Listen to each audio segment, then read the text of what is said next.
पुराने वक्तों की बात है कि एक बादशाह का दरबार लगा हुआ था।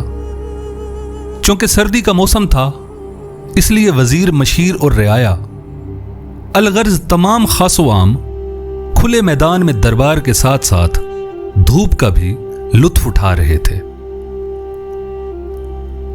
बादशाह की हाजिर दिमागी, फौरी फैसला जात, इंसाफ की फराहमी और रियाया से लगाव वाकई काबिल तहसीन था, जिसका अंदाजा हजूम की सरगोशियों से बखूबी लगाया जा सकता था। इसी दौरान एक उधेड़ उम्र शख्स ने दरबार में दाखिले की इजाजत मांगी। उसके चेहरे पर एक अजीब सी चमक थी। जब इजाजत मिल गई तो उसने बगैर किसी हिचकिचाहट के बोलना शुरू कर दिया कि मेरे पास 2 ऐसी चीजें हैं जिनको मैं हर मुल्क के बादशाह के पास लेकर गया हूं। मैं उनको जब बादशाह के सामने रखता हूं तो कोई भी उनमें फर्क नहीं जान पाता, जिसकी वजह से तमाम बादशाहों को शिकस्त का सामना करना पड़ा और मैं हमेशा कामयाब होकर लौटा। बादशाह को बहुत तजस्सुस हुआ और फौरन पूछा कि आखिर ऐसी कौन सी चीज है तुम्हारे पास। तो उसने दोनों अशिया बादशाह के सामने रख दी। वो दोनों अशिया देखने में बिल्कुल एक जैसी जसामत, यकसा रंग और एक ही जैसी चमकदार थीं। गोया कि ये दोनों अशिया एक दूसरे की नकल महसूस होती थी। बादशाह ने कहा, ये दोनों अशिया तो बिल्कुल एक ही जैसी हैं। तो उस शख्स ने कहा, जी हां, दिखाई तो एक सी ही देती हैं, लेकिन हैं बिल्कुल मुख्तलिफ। इनमें से एक बहुत कीमती हीरा है, जबकि दूसरा एक मामूली सा शीशा। मगर कोई भी आज तक यह नहीं पहचान सका कि कौन सा हीरा है और कौन सा शीशा। उसने मजीद कहा कि अगर दरबार में बैठे बादशाह समेत किसी ने इनकी सही पहचान कर ली तो यह कीमती हीरा उसका हो जाएगा, और अगर कोई उसकी पहचान न कर पाया तो इस हीरे की जो कीमत है उतनी रकम बतौर इनाम आपको मुझे देना होगी। बादशाह ने दोनों अशिया का खूब मुशाहिदा किया और बहुत देर जांच पड़ताल के बाद मायूस होकर जवाब दिया कि मेरे लिए इनकी पहचान करना मुमकिन नहीं।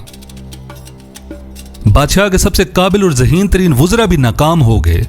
सबको यकीन हो गया कि दूसरे ममालिक की तरह इनके मुकद्दर में भी सिर्फ हार ही लिखी है। मसला इनाम का नहीं था, बल्कि बादशाह की इज्जत का था, क्योंकि तमाम आलम में यह मशहूर था कि बादशाह और इसकी रियाया की जहानत और हिकमत अमली ही की बदौलत आज तक किसी दुश्मन ने उन पर हमला नहीं किया।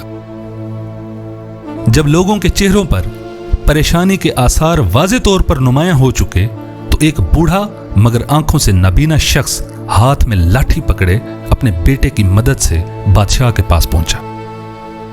बुजुर्ग ने निहायत अदब से बादशाह से इल्तिजा की कि शर्त तो हम वैसे भी हार चुके हैं, लिहाजा एक मौका मुझे भी दिया जाए। जिस पर तमाम वुज़रा और शाही खानदान के अफराद ने मुस्कुराकर असबात में सर हिलाया और आखिरकार बादशाह ने दोनों अशिया उस बुजुर्ग के हवाले कर दी। बुजुर्ग ने दोनों चीजों में से एक को अपने दाएं हाथ और दूसरे को अपने बाएं हाथ में पकड़कर दबाना शुरू कर दिया।